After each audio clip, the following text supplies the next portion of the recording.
Welcome friends. নবান্নের মুখ্যমন্ত্রীর দপ্তর থেকে আমাদের প্রিয় ভাস্কর ঘোষকে ফোন করা হয়েছিল বকেয়া মর্গ ভাতা নিয়ে আলোচনা করার জন্য। আলোচনা কবে করা হবে? আগামী 30শে মে 2026। টাইম দেওয়া হয়েছে 11টা। কি বলা হয়েছে ফোন করে যেটা বলা হয়েছে, মামলাকারী 4টি সংগঠনের সাথে মুখ্যমন্ত্রী নিজে আলোচনায় বসবেন। মামলাকারী 4টি সংগঠন আমরা জানি, সংগ্রামী যৌথ মঞ্চ এদিকে রয়েছে, পাশাপাশি confederation of state government employees, কর্মচারী পরিষদ এবং ইউনিটি ফোরাম।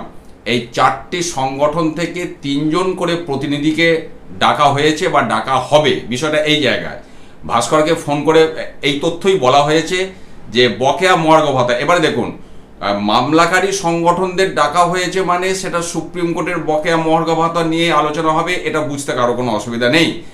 তার সাথে অন্য কোনো বিষয় আলোচনা হবে কিনা সেটা কারেন্ট দিয়ে বা অন্য কিছু, সেটা আলোচনা না হলে বলা মুশকিল বা বলা সম্ভব নয়। কিন্তু আপাতত এই খবরটা কনফার্ম যে মুখ্যমন্ত্রীর দপ্তর থেকে ভাস্করকে ফোন করে ডাকা হয়েছে আগামী 30শে মে 2026 এবং তার সাথে টোটাল 4টি মামলাকারী সংগঠন থেকে 3 জন করে প্রতিনিধি, অর্থাৎ মোট 12 জনকে নিয়ে আলোচনা হবে।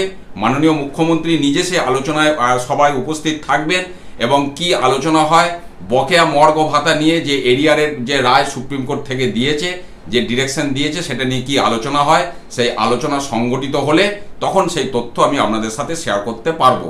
আপাতত এইটুকু তথ্য আমি আপনাদের সাথে শেয়ার করলাম।